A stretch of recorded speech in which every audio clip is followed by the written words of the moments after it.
...2025-та година ја почнавме со надеж, а ја завршуваме со калкулатор. Надежта заврши уште во јануари, калкулаторот остана до ден денес. Годинава не научи дека инфлацијата може да се мери во проценти, а животот во денари што не достигаат.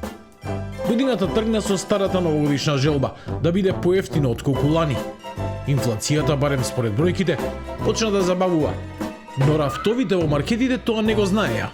Тие продолжија по старо, нагоре. Граѓаните полека сватија дека решението нема да дојде од табелите и процентите, туку од сопствениот избор. И изборот беше јасен – бојкот. Маркетите беа полупразни, а пораките преполни со незадоволство. Количките стоеа како изложбени експонати, а граѓаните прашуваа како е можно платите да растат, а фрижидерот да е се попразен. Има бојкот, ја поминав у два вака супермаркети, немаше под 2-3 луѓе беа. Бојкот поддржавам масовно и готово. Ни чоколадо, ни мастика не купува. Што е ова? Ве не можеш да купиш ништо? Греота е. И додека владата и работодавците предупредуваа дека зголемувањето на платите може да е повампири инфлацијата, синдикатите уште тогаш потсетија: минималната плата не е за живот, туку за преживување.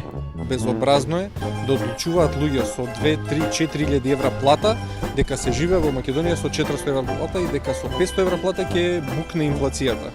Темата се вжештуваше. Синдикати, работодавачи, влада, сите на иста маса, но со различни апетити.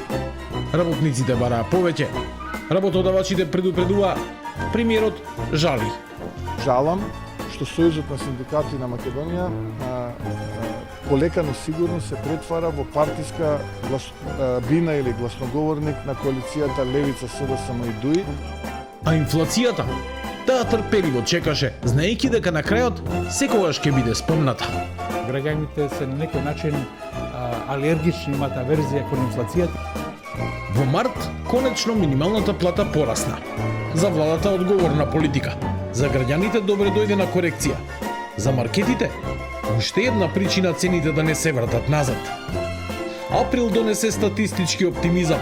Месечната инфлација дури и падна, но минималната плата се уште трча за трошотите за живот. А приказната, таа не би можела да биде македонска ако браќата не се скараат меѓу себе токму кога треба да бидат најсложни.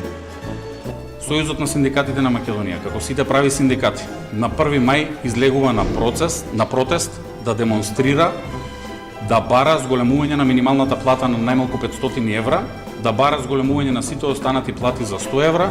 Сега делиме дека имаме добар социјален диалог и затоа на ваков начин го одбележуваме 1 мај. Кога ќе осетиме дека ќе бидат загрозени нашите права или ќе бидеме дискриминирани, тогаш бидете сигурни и нема да го чекаме 1 мај, туку одма ќе излеземе денес. А кога двајца се караат, третиот користи. Цените. Мирни барем на видум или барем според надлежните. Цените на храна се речиси непроменети, само 0,3% годишно зголемување.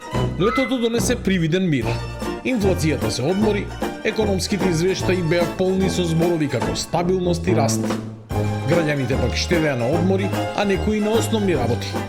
Минималната плата остана иста, а минималната кошничка не.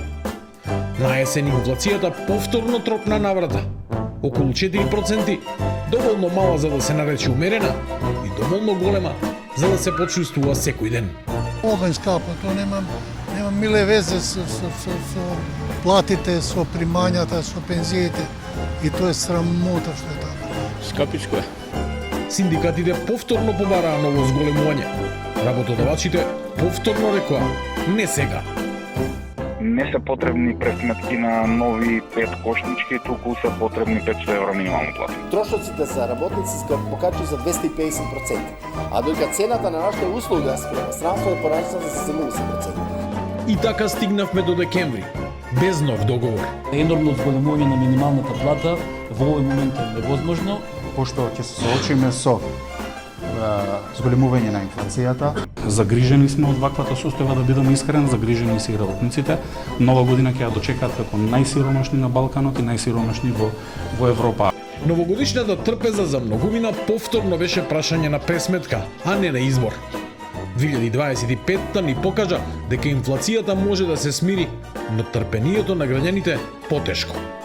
Во 2026 влегуваме со нови ветувања, стари сметки и старата надеж дека еднаш бројките ќе почнат да личат на реалност.